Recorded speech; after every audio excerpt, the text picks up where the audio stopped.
లక్ష్మి వదినా. లక్ష్మి, నా పెళ్లి విషయంలో నిన్ను చాలా తప్పుగా అర్థం చేసుకున్నాను. నా లైఫ్కి నువ్వే పెద్ద విలన్ అనుకున్నాను.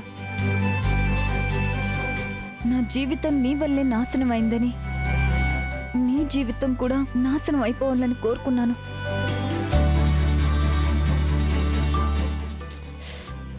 నేనెంత ఫూలిష్గా ఆలోచించాను నాకిప్పుడిప్పుడే అర్థమవుతుంది. I'm really sorry Lakshmi. అయ్యో వదినా, మీరు నాకు సారీ చెప్పడం ఏంటి? మీరు మా అన్నయ్య ప్రేమని అర్థం చేసుకున్నారు, నాకదే చాలు.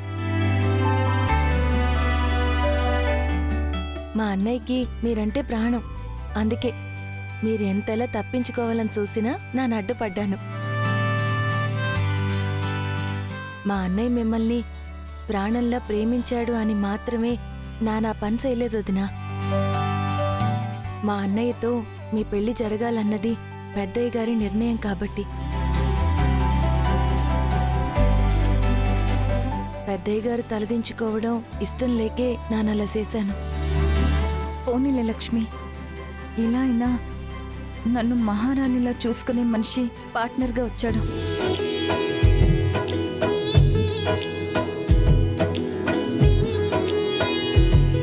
రే మ్యాడీ, ఎంతకాలం నా కారణంగా లక్ష్మిని ఇబ్బంది పెట్టింది చాలు. ఇక మీదలా ఇబ్బంది పెట్టడానికి వీల్లేదు.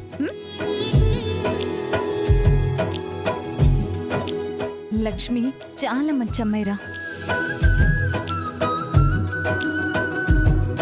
భార్యగా యాక్సెప్ట్ చేసి బుద్ధిగా కాపురం చేసుకో, సరేనా? అక్క, నువ్వు మారిపోయావని నన్ను మార్చాలని చూడదు. నేను నీ అంత వీక్ కాదు. నాకు చిన్నప్పటి నుంచి ఆ ఊరన్నా ఊరి మనుషులన్నా మహా చిరాకు. ఈ ఎర్ర బస్సుని నా లైఫ్ పార్ట్నర్గా యాక్సెప్ట్ చేయడం ఈ జన్మలో కుదరదు.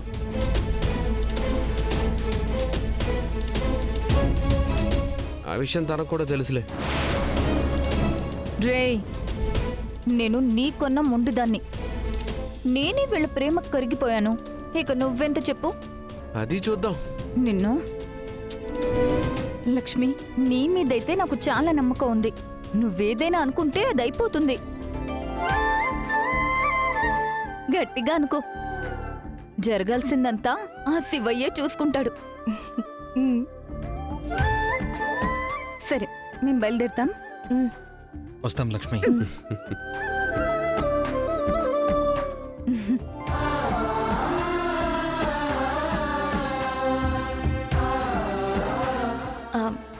నాకివ్వదునా, నాన్న పట్టుకుంటాను. పర్లేదు లక్ష్మి, నేనే పట్టుకుంటాను. అన్నయ్య, అమ్మ నాన్నల్ని అడిగానని చెప్పు. పెద్దమ్మని, మంగని, మా తమ్ముణ్ణి, సెల్లిని కూడా అడిగానని చెప్పు. అలాగే లక్ష్మి.